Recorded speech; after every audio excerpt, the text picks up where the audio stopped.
Hello, and welcome to Please Me. Last week, Nate Zalesnik was on the show talking about the incredible Indonesian martial arts and mindfulness practice he brought back to the USA. He speaks about the incredible journey it has taken him on and how this practice helps his students to connect with their sexuality by creating a space for transformation. Be sure to check it out. This podcast is intended for mature audiences. Eve is a licensed physical therapist who is on a mission to destigmatize conversations about sex. In her PT practice, Eve treats conditions related to sexual health. Please relax and enjoy the show. Hello, and welcome to Please Me, the podcast that aims to destigmatize conversations about sex by turning the sheets into our classroom. I am so excited to have Lexi Sylver back on the show today for an encore interview. She was on season 1 and she was amazing, and I am so excited to have her back today. Lexi Sylver is a media director of SDC.com, and she is also an internationally accredited relationship and life coach, and she specializes in open relationships and the swingers world. And I know that she helps a lot of newbies getting into the lifestyle. So I am so excited to pick her brain today and to learn more about ethical non-monogamy and all sorts of other fun topics that we have prepared for you today. So without further ado, let me welcome Lexi Sylver. Hi, Lexi. How are you today?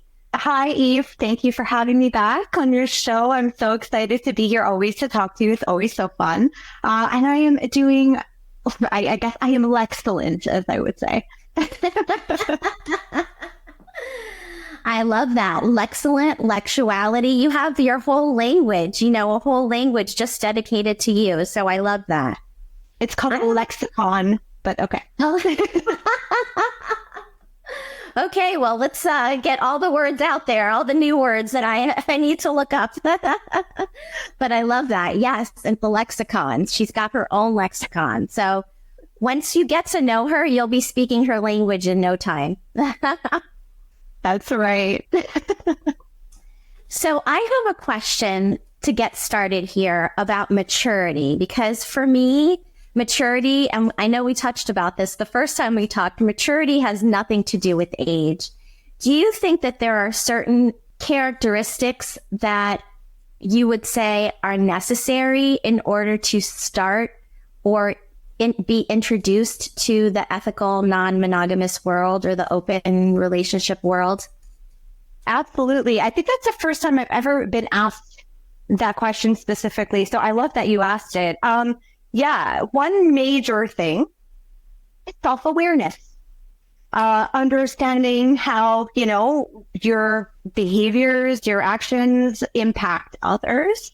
Also being aware of other people's, their social signals, being aware of what they're telling you, which I understand some people who are neurodiverse may not be able to do so. But ideally, it's also tuning into the frequency about of other people who, particularly your partner, and, making sure that you're able to meet their needs and you understand what those needs are. But also, one other thing is knowing yourself, knowing what it is that you want, knowing what it is that you want from your life personally as an individual, but also if you're partnered up, your life with your partner or partners. So making sure that you understand, like if you are going, for example, from monogamy to open, that understanding why, what is it exactly that you are seeking from the open lifestyle? What need is it filling, or what desire is it potentially going to fulfill for you? How is that going to change your life? How is that going to impact you on a personal level? How might that impact your relationship? And so really understanding your reasons behind all of that. Hopefully one of the reasons is not it's going to fix your relationship, because if you're going from monogamy to open, as we talked about last time, Eve, and you are trying to fix something that's broken in your relationship already, it is not going to work. It's not a fix. So those two things, that's the self-awareness, but also like understanding your motivations, your reasons, really understanding yourself. Those are two very, very important things that are key to maturity. And, if you have that, if you possess those, at least to start, okay, obviously there are more qualities, then you can experience a lot of pleasures in an open relationship. Absolutely. Being in tune with who you are and what you want. And, we talked a lot about communication too. And I feel like just adding to that is, really being open to uncomfortable conversations and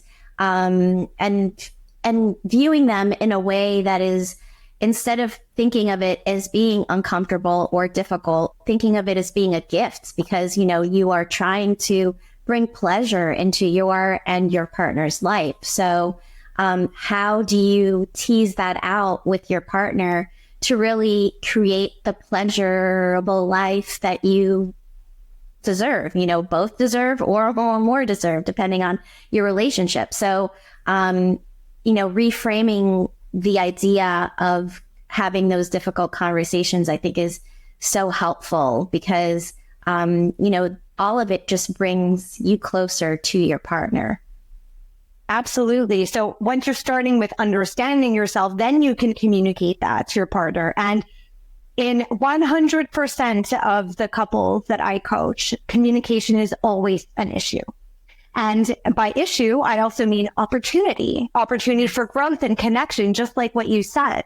And, having difficult conversations or challenging conversations and absolutely bring you closer. But before you get into a conversation with your partner about opening up your relationship, first ask yourself, what's your relationship like now? What are, if you understand, like what I said before, what is your reason, or what are your reasons, or what are your motivations for wanting to open up your relationship? If you are basically not on the same page with your partner already in your monogamous relationship, and there's something that can be fixed, do that first before you open up that idea, because your partner's motivations for wanting to open up might be very minimal if your relationship as it is not working, or is lacking something, or requires work. So, all of this stuff plays in together, but having, before you have those conversations too, you could also tease out, like you said, Eve, I love that, how you can tease out some information from your partner to get a better feel of how they might be interested or not. There are lots of mainstream shows now that introduce the idea of open relationships, from just monogamous or a random threesome or whatever label you want to give it, all the way up to polyamory and, and plus, right? So there are lots of ways that you could introduce this into conversation while you're watching a show like that with your partner, or while you're listening to a really cool podcast like this one, for example. And, ask your partner, what do you think about that? How do, like, oh, I really thought this was interesting. How about you? And just get a better feel for your partner's responses. That'll already give you a gateway into, well, is this the right time to propose something or not? And there's always one person who is ready to do it and the other who is not quite there yet. So if you are the faster one, you need to wait a little bit and tease out these answers and feelings and reactions and vibes, and feel your way through this. So yeah, it could be very complicated, but you need to do all those things first. It's recommended that you maybe try some of those things first. Yes, absolutely. And having those conversations, and trying to figure out if your partner would even be open to that is, something that you should think about before you actually bring it up. But you'll really never know until you try. And I have to say that, in my experience, and this is completely my experience, but I do believe that the universe brings you what you want and what you need. And so having these, thought processes and kind of thinking about all of the details that we're talking about, really kind of help to form your idea of what you want. And then you can, like you said, communicate that with your partner. And I think it's interesting to think about being on there's, like you said, there's one person that's usually ready and another person that's not so ready. And I wonder how difficult it is for the person that's maybe not so ready to kind of become ready. What sorts of things do you share with your, couple clients to help them to move forward and become more ready? And I know that you already mentioned, making sure that your partner's, being cared for, is, happy, is, focusing on your partner, I would say would be so important. You want to just elaborate? Yeah, absolutely. It's, if you're the faster person and you're listening to this and you're like, I would love to talk to my partner about this, I don't know how to bring it up. It's not always easy, but you do need to have a lot of patience because you are going to need to go one small step at a time and check in with each other as you're going through each small step. But before you even do that, your partner who is maybe not quite ready or not sure, explore things with them, listen to more podcasts, get more information to really help them understand what you could both possibly get out of this as individuals and as a couple. If your partner doesn't see or understand what it is that could benefit them or what desires that they could have fulfilled and, what fantasies they could have come to life if that's something that they want. If they don't see that, then why would they do that just for you, right? That's a big ask. So you need to make sure that, also it doesn't hurt to inform yourself more about this because there's so much to know about the open lifestyle. It's why I do my Swinging 101 series. It's really crucial to give your partner an opportunity to see what could be in it for them and how it could actually benefit your relationship. So, I think that's really essential. Yes, I love the idea of educating yourself together with your partner because then you're hearing all of the same information at the same time and you can really have these amazing conversations kind of, branch off of that education or those, webinars or whatever it is that you're listening to, similar to the ones that I've been doing, on SDC.com, to help people to, ask their questions. And it's a really great idea. So since we were talking about moving from monogamy to open relationships, I'm curious to know what your thoughts are on the myth of monogamy. So I don't really have I have a lot to say about this, right? So my belief / my experience is that, while there are some people who feel like monogamy is right for them and it is, what they want, doesn't feel natural for a lot of people. And that's why there's a lot of cheating in relationships. That's one of the various reasons why there are cheating relationships. Besides, fulfilling other desires or wanting attention or a whole number of other reasons why people cheat. For a lot of people, it doesn't feel natural to just be with one person. And that's fine. For the people for whom it does feel natural to just be with one person, that is fantastic. But how we got here is also, we really, I don't think we pay enough attention to all of the influences around us that are typically monogamous, or that support the framework of monogamy and celebrate that, my one and only, my one true love, all of these different ideas, which from a mathematically, from a statistics perspective, is virtually impossible for that to be the case. But it just doesn't, it's not a natural I don't think, a natural thing. If we choose to be with one person, that is a choice. It's also a choice to open up your relationship to other possibilities. These are all choices. But if you're kind of operating on this idea that because you've only seen monogamy in, your family, friends, these are the types of shows that you watch, that you enjoy, the stories you like, that's great. But these are also all influencing you towards one specific direction. And the idea of open influences, or, influences like you, Eve, saying this is a whole new way of thinking about relationships.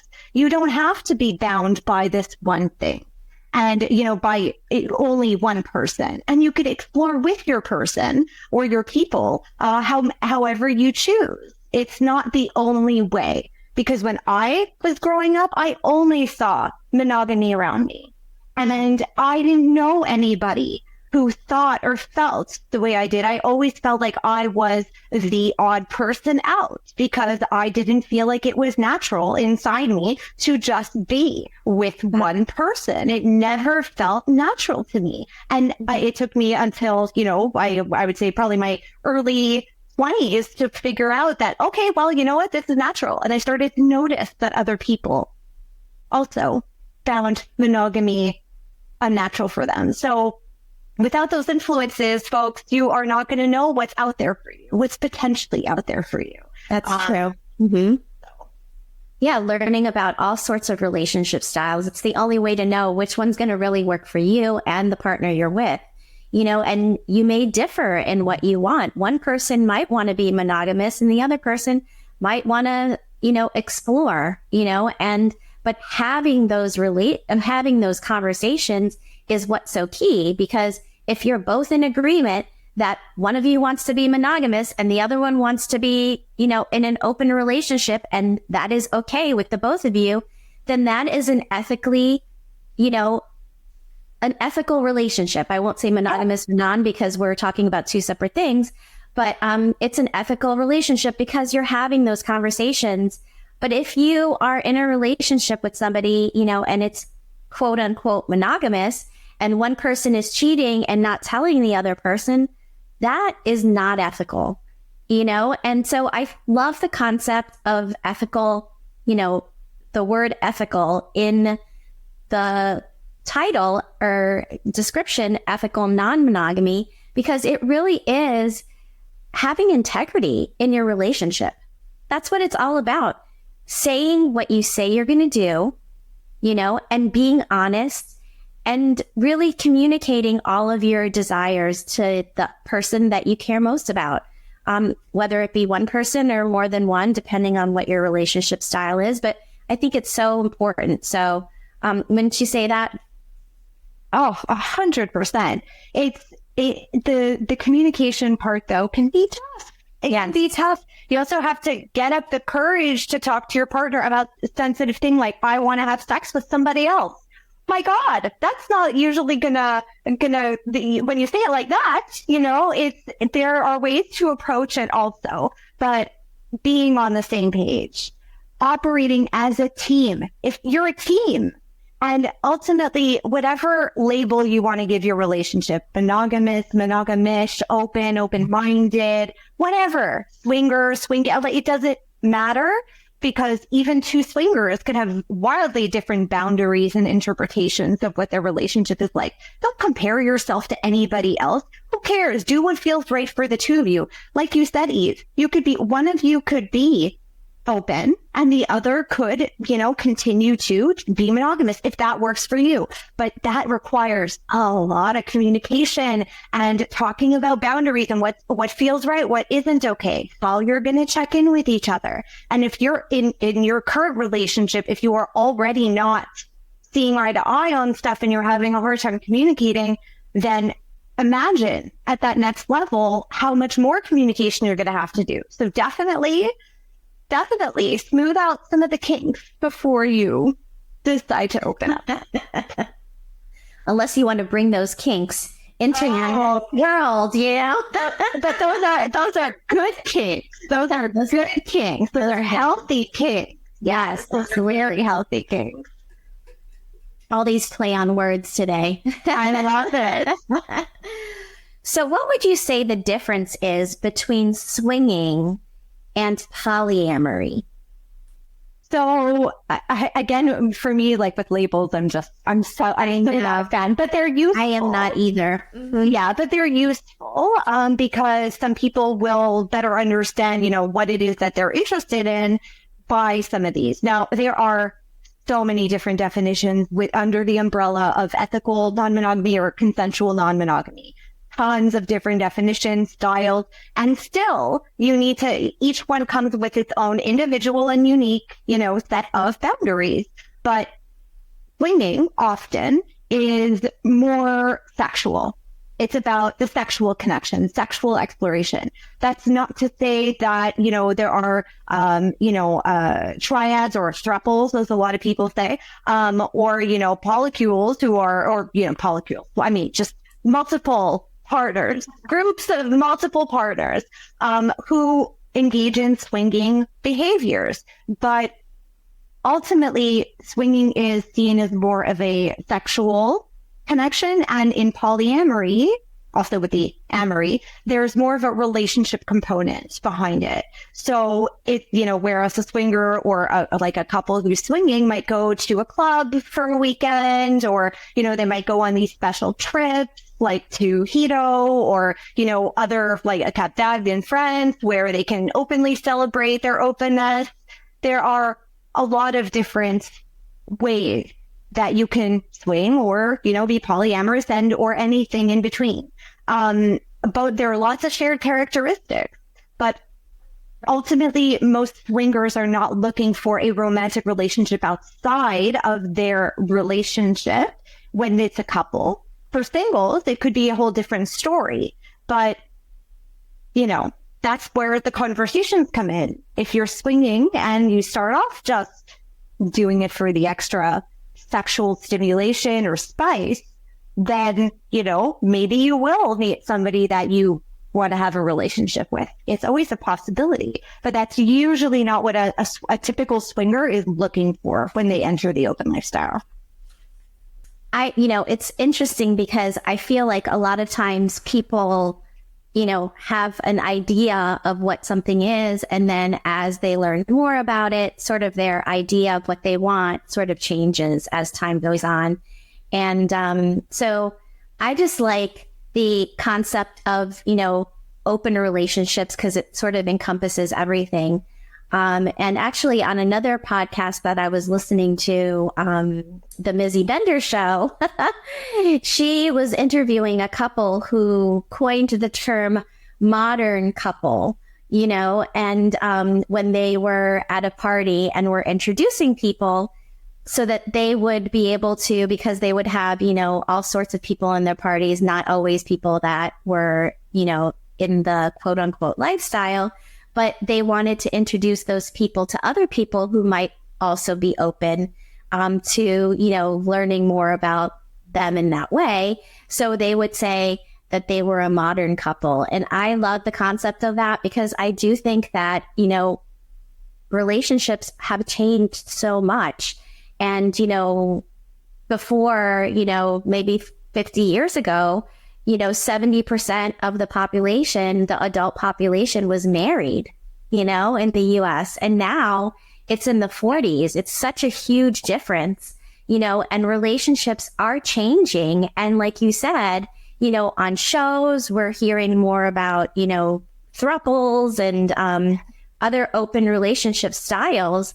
And so I like that concept of having, talking about a modern couple because it really just implies that they are open-minded, I love that. It's a really good, that's a good term. It encompasses quite a lot. Yeah. And if you're, running in and, socializing in circles that are mixed, you don't want to say anything that's going to offend another person. And a lot of times people keep this type of relationship, on the DL, right? They're not like, shouting from the rooftops that they're having these kinds of relationships because, societally, they're really not considered, they're not as accepted. There's a lot of shame. There is a veil of secrecy when it comes to the open lifestyle, and there shouldn't be. There absolutely shouldn't be. I agree. So I want to explore the idea that women seem to take the lead in open, or I'm going to say swingers relationships, or the swingers lifestyle. Would you agree with that? And can you elaborate on that? So that is often the case in terms of, so even if it's like in a typical, heterosexual couple, they're, male, female, even if the man is the one who's more ready to start, he will, in theory and in practice, this is the best thing that you can do, is allow your female partner to take the lead based on what he is comfortable with. So, again, you are a team, right? You're a team, but in the lifestyle in general, it's all about women. And that's one of the things that drew me to the lifestyle in the first place. It gives us a space to celebrate our, I like to say, sexuality, our sexuality, our authentic selves, and in a space, even if it's a public space, and we could be as slutty as we desire, and we are celebrated for it. I mean, really? That is, for me, this is perfect. This is exactly what I've always wanted.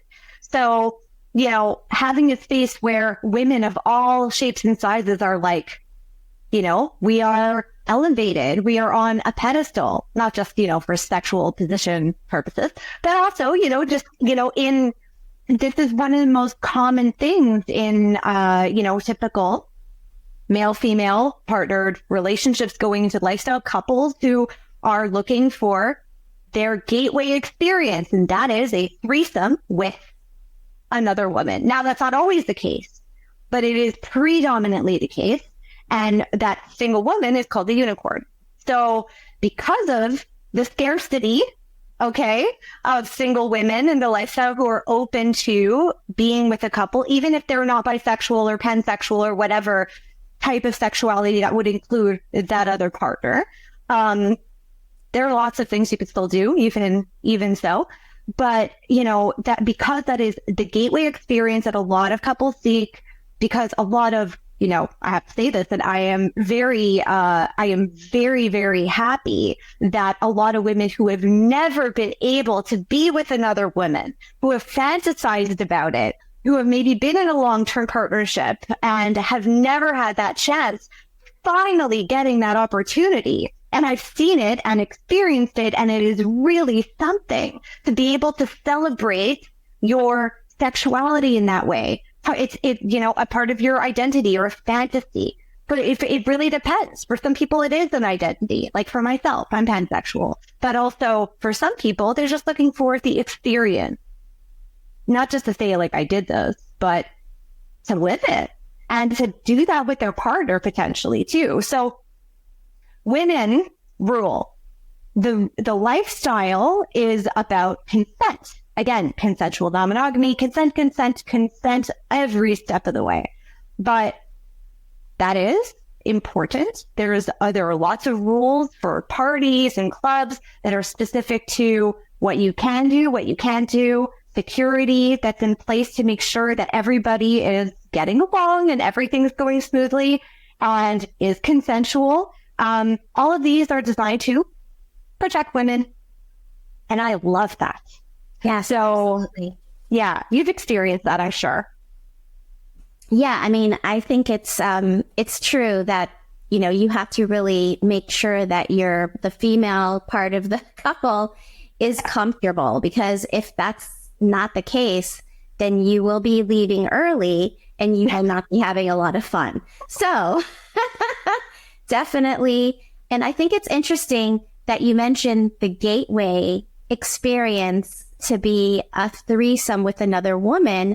And I wonder very much if that's not the man's influence wanting that fantasy of having two women, because I think that the gateway experience should really go both ways, in my opinion, because I think a lot of women might fantasize with having, two men, but the man in the couple may not be comfortable with that.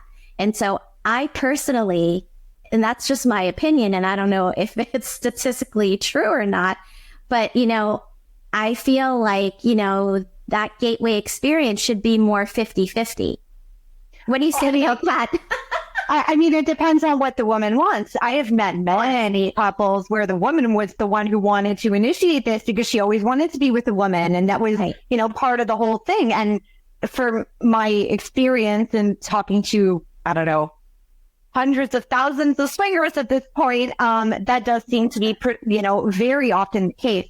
And just something to keep in mind too, if you and your partner are not on the same page about the experiences that you want to have, which you should absolutely figure out before you go to a club or a party or any of that, then that's not going to go well. It has to go both ways, like you said, Eve, in the sense of both partners have to feel like they're getting what they want out of it. And even if it's not all in one unique experience, maybe you have a threesome with a woman 1 week, and then maybe a few weeks later you fulfill the other person's fantasy. Also, gotta say this, lots of men want to watch your partner with another man. Yes. Lots. Yes. That's true. That's true. Yeah. So it is nice to think about, trying different things. And, maybe the first, like you said, gateway experience is for the woman to be with another woman, which maybe she had never done before, and I think that is an amazing exploration. But, building upon that and changing it up time after time, is going to be more exciting, and, really having those conversations about your fantasies. How do you coach your clients to talk about their fantasies? First, you need to know what you want. So if you are, I've coached a lot of people who've been blocked by, shame and, a lot of feelings of shame, and not even having had the opportunity to explore their own sexuality, their own desires. So, I mean, if you don't know what you want or what you might be into, that's definitely a starting off point, I would say. And, knowing that as long as it's legal and consensual and you're not hurting anybody who doesn't want to be hurt, there's where the kink is in there, Eve. As long as all of those are in place, you could make your fantasies happen. But talking about them doesn't mean you need to have them. So I remember, talking about your fantasies to your partner doesn't necessarily mean you want to do them in real life. And sometimes it's just to stimulate conversation or to spice things up, sexually between the two of you. So there are lots of really cool reasons to share your fantasies, but you need to know for yourself what you want first. And, you need to feel comfortable with your partner and to trust them. A lot of people are blocked because they feel like their partner will judge them for what their fantasies are, or that, they would, say something or look at them in a different way. Like, imagine somebody who maybe, like you said, Eve, like a woman who wants to have sex with two men at the same time, her partner and somebody else, and not knowing how to bring that up to her partner. That can be tough. So, making sure you're both comfortable with each other and you're already able to talk about sex, even just between the two of you. That's tough enough as it is. That's so key. Yes. I'd like having those conversations. Yeah. Being open to having those conversations and checking in with each other, even just about, sex between the two of you, making sure you're getting what you want too. Just because you're opening up your relationship doesn't mean you all of a sudden have to give up your one-on-one, connections, sexually speaking. So.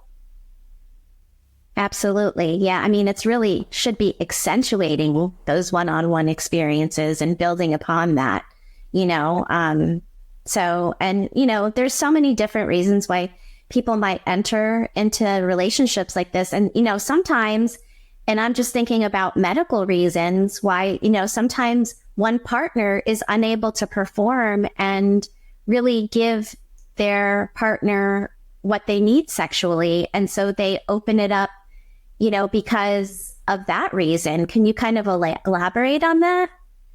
Absolutely. So, I mean, there are lots of different cases. In case of, in some cases, disability, medical illnesses that make it not difficult to, that make it challenging to, move around or have that mobility, or sometimes even just to stimulate yourself, depends on what's going on.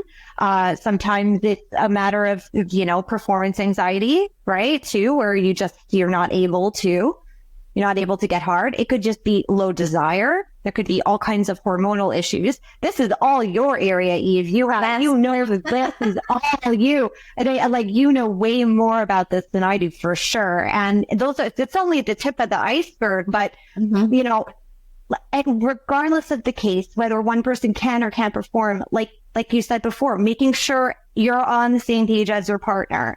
And you could, as long as you're openly communicating and you trust each other, and you can, create boundaries together and stick to those boundaries, you can make any type of relationship dynamic work.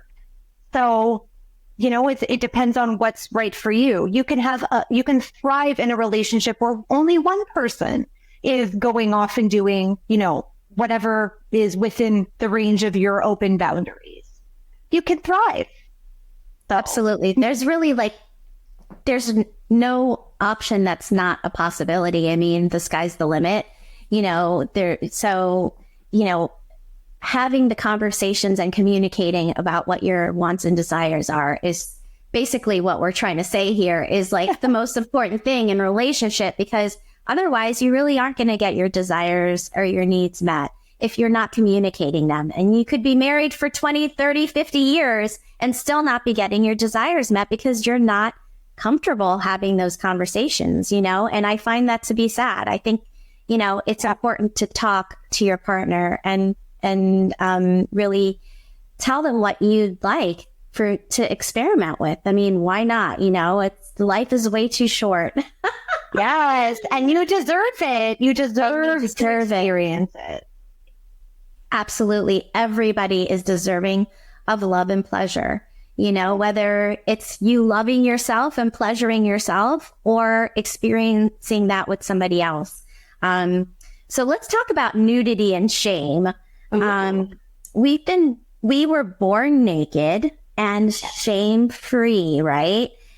So what happens along the way? We already talked about societal norms, right? But what is your view on nudity and just being free? So nudity is often confused with sexuality, in the sense that people make nudity about sex. It isn't. Have you ever been to a nudist community where people are just going about their day to day, but they're just not wearing clothes? It's quite a lifestyle. I've experienced it. It is quite a lifestyle, and it is very liberating. Just seeing somebody naked doesn't necessarily mean it's in a sexual way. And, there's so much art that involves nudity, and it's not even specifically that it's erotic. It's just a celebration of life and liberation. And then what happens along the way is, you ask, my God, so much. We have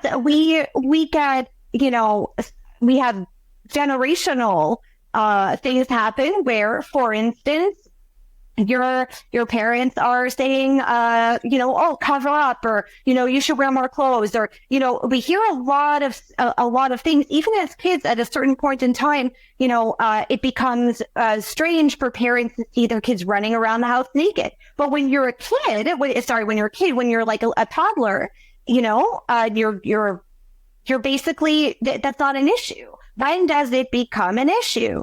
When does that start to, have these, let's say, parents or people saying, you need to put on more clothes, or, wear this, or in not good cases, you're dressed like a slut, making it about it. There's a lot that goes into it, but our upbringing for those of us who were not born into a nudist community, and I know some people who have actually, it's kind of fascinating. But shame is a matter of all of the influences. Is the school, religion, politics, your family life, friends, neighbors, everything, everybody telling you nudity is bad. And in some cultures, it's a religious thing where, you are even what we consider, like even what you're wearing right now, Eve, which is very sexy, would not fly in some countries, as we know. So it really depends. But in general, here in North America, when it comes to, nudity, everybody automatically attaches it to sex, but it's not the case. We have a lot of damage from what people have told us about what is natural, what is not natural, what is good, what is bad, and not allow us also to, understand that there are different perspectives around things. So again, with what we said, your behavior, your thoughts, your feelings, your beliefs are very often modeled upon the influences that you have been surrounded with, that you've absorbed even without realizing it, TV that you watched, etc. Very much affected by that. So if you feel shameful about your body, or your body doesn't look a certain way, or, but you're not happy with the stretch marks on your legs. I have stretch marks on my legs. We are all human beings. There is no shame in any of these things. So being able to celebrate yourself also, which is not easy because a lot of us compare to other people, but celebrating yourself as you are, just removing shame when you're looking at yourself, when you're seeing yourself naked. It's not a sexual thing. Imagine it's just, this is your temple. This is the body that is housing so many things, keeping you alive. Yes, I totally believe that. And, we were eliminating the, quote unquote, spirituality from the conversation, but you did say that your body is your temple. And I believe that so much. I mean, you are the sole creator of your life, and your body is going to carry you through that life. So how do you treat it? And do you put shame on it, or do you love it unconditionally? And I think that erasing that shame allows us to really be more connected to our true authentic selves. And then we can explore, having that body positivity, having that self-love, and having those experiences with nudity that maybe you hadn't had in the past because of all of those societal norms that were holding you back, And when you do sort of create that space for yourself and then allow yourself to explore, with being nude, say in, maybe just walking around your home, maybe you don't drink, maybe you don't go and make yourself coffee, in the nude, and exploring that. I mean, it is very liberating. You don't have to be in a public place.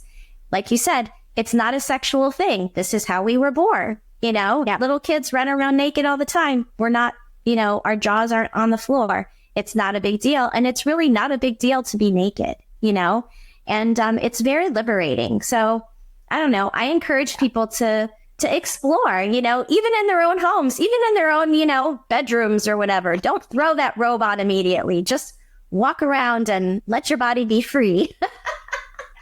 Even Lexi tell you to get naked, folks. Get naked, embrace your body, love it, enjoy it, feel liberated, express yourself. I love that. I'm so with you. Definitely give it a shot. I love that. Well, Lexi, you know that I always ask my guests this one question, and you answered it on the first podcast, but hey, maybe you'll have a different answer now. People change, right? Yeah, sure. Go for it. And actually you answered this really well the first time too. So my question to you is, what is your favorite sex position?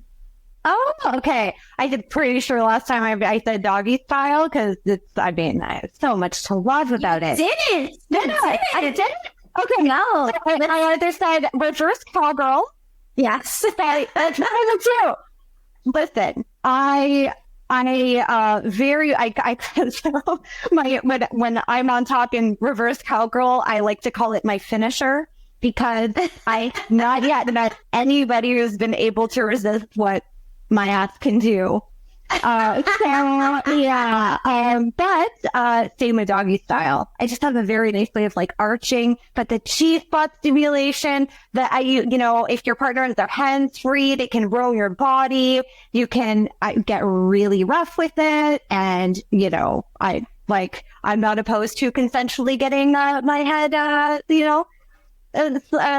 should you say, butt flattened into the mattress. Just being dominated in that way, consensually, and not with every partner, not every time. But I love it. Both of those positions. So I said that last time, reverse cowgirl last time. I'm gonna add in doggy style just to change it up. Great. And both of those positions, I like to talk about, clitoral stimulation and how 95% of women need clitoral stimulation in order to orgasm, right? And so both doggy style and reverse cowboy or reverse cowgirl opens up the clitoris in a way that you can stimulate it with your hand or with the toy.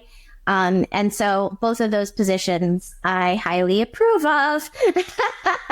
But honestly, there's not a position that anybody has ever said that I don't highly approve of because, I love them all. And, you should experiment and try many positions because, there's more to life than missionary, and there's nothing wrong with missionary. I absolutely love missionary. There are so many variations, one leg up, both legs up, around the shoulders, around the arms. I mean, you can go on and on with missionary, right? There's like a million different positions, but exploring and trying different things, even trying different places in your home or different pieces of furniture, there's so much you can do to explore just in your own space, that I, encourage people to play because sex is our adult playground and, it's the perfect time to play. I love that. Well, I want to thank you so much, Lexi, for being here again today with me. And I want to make sure that all of my listeners can find you. So can you please let us know where we can find you? Absolutely. You can find me and pretty much everything at LexiSylver.com. That's Lexi with an I, Sylver with a Y, as I always say. You can find me on social media too, usually, but at LexiSylver.com also. But you can absolutely find everything you need on my site. So yeah, absolutely. Reach out to her if you're interested in ethical non-monogamy, and she specializes in swinging and newbies. So if you're a newbie wanting to enter into the lifestyle, definitely reach out to Lexi on LexiSylver.com. So again, thank you so much for being here with me today, Lexi. I really appreciate all of your information that you've shared with us and all of the fun and laughs that we've had together. And definitely check out SDC.com. SDC.com is a swinger and lifestyle website. But it is really a plethora of information. And we were talking about, finding ways to learn with your partner. And there are so many articles and so many webinars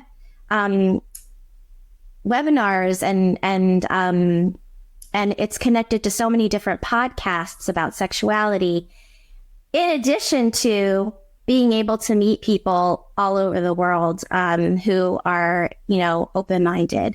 So I definitely highly recommend you checking out that website. Go on to SDC.com and try it out for free. And please use my code 37340 so that they know who sent you. Once again, thank you so much, Lexi, for being here. Until next time. Visit pleaseme.online to reach Eve or for more information on products to increase blood flow and overall health. For her curated list of her favorite toys, and for swag that shows that you are a big fan. Please consider supporting the show.